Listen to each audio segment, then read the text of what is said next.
Mr. Webster. How Hi, you Miss doing? Harris. Wow, that sounded really nice. Oh, thank you. Well, this is going to be your first video having to do with chemistry, and I have with me Mr. Webster. He's also a science teacher here, and he's going to be working with us throughout the year. So tell us a little bit about yourself, Mr. Webster. Well, I teach earth science and physics here at Wilson, and I'm excited to be talking about some chemistry with you guys today. But I'm going to be learning because I'm more of a physics guy. So. Which will be nice for you guys because now you'll have me 24/7, but you also have an idea of what it's like to actually be the student and learning things in your own way. So don't forget that there's going to be points in the video where you can actually stop, rewind, if you don't quite get something. And today what we want to do is we really want to get you into chemistry and doing something really fun. Chemistry, that's where you get to blow things up, right? Exactly, and guess what? That's part of what we're going to do today. You want to, we're going to be doing a chemical reaction, and sometimes in chemical reactions you do blow things up. But what do you think when you blow things up? What's really happening? I don't know. I mean, it's always a big bang and... Something's being released, right? Right. So one sign of a chemical reaction would be like gas being released. Gas, okay? Yeah, like... My dog has gas. Yeah, you know what that's like. And you know what it's like for yourself, too. Sometimes you're sitting there and you go, oh, right? Until you release, right? Okay, so... you went there. Yeah, we went there and we're done. What's some other things that you think might happen if you had a chemical reaction besides releasing gas? Let's see, chemical reactions. I don't know, sometimes things change color.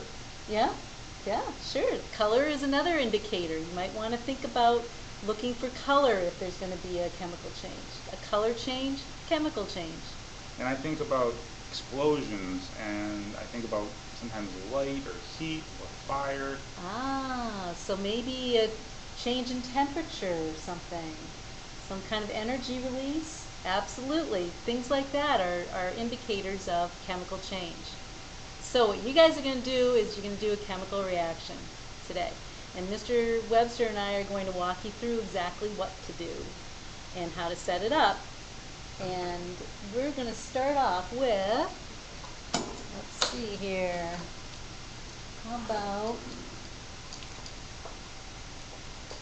a baggie? A baggie, there it is.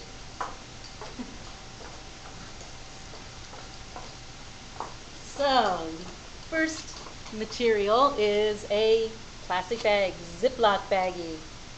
You're also going to have some sodium bicarbonate. Can you read that? Sodium bicarbonate, that's baking soda. It's baking soda, right? So you'll have that, and you also have some calcium chloride. It's the salt. Oh, okay. Okay, it's what you put on your sidewalks in the wintertime. Salt. Right. Sidewalk salt. Okay? Don't slip. So, you guys are going to have that actually in two separate beakers. And these beakers will be labeled with each of the products inside of them. So, don't worry about knowing which one's which. It'll actually be labeled. And the idea is to start with your baggie and a plastic spoon. And Mr. Webster, I'm going to have you start on this. Okay. We need to work as a pair here and put in 3 teaspoons of your calcium chloride into one corner of your baggie. So they're crystals, so they're going to go in quite easily into that baggie. And now what you want, Mr. Webster, is you want to separate that corner just by twisting it. Okay. Kind of like that? You want to keep it, yeah, kind of like that. Show everybody that one. See? So now I still have another corner of the baggie that I now want to put in my sodium bicarbonate.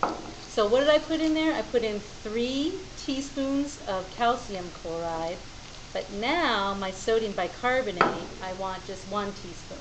I'm going to put it in the other corner of the bag, all by itself. So 3 of the big crystals and 1 of the baking soda. And we're separating them with little twisties. Okay. I can do that. Okay, cool. So now comes the tricky part. You got two ends that are separated by each other, and you've got the rest of the baggie up here that could make a little bit of a pouch. And in that, I want to put in this beautiful red liquid. It's called phenol red. Ooh. And I'm going to, haha, red, right? Yeah. And I'm going to put in 10 milliliters. So I've got a graduated cylinder. I'm going to measure out 10 milliliters of that solution. Okay? So 10. Make sure you got it right at the 10 mark. How does that look, Mr. Looks good. Okay? Right on the line. Okay, right on the line. So now I'm going to, as my partner here is holding this baggie separate, I'm going to carefully pour in the liquid. All right. Now we're going to shake it up, right?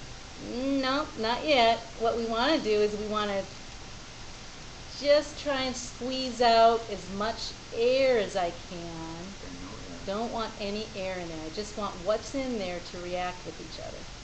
And now, with the help of my partner, we can zip it tightly closed. And just be patient with yourselves. You're going to need a little help.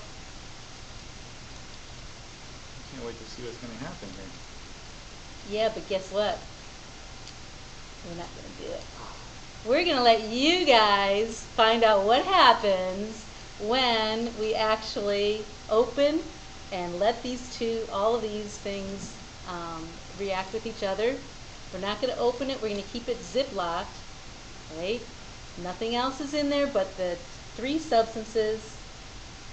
Tomorrow, what you guys get to do is actually find out what happens. Suspense is killing me. Ah, well, you're going to have to wait. Till tomorrow. Till tomorrow.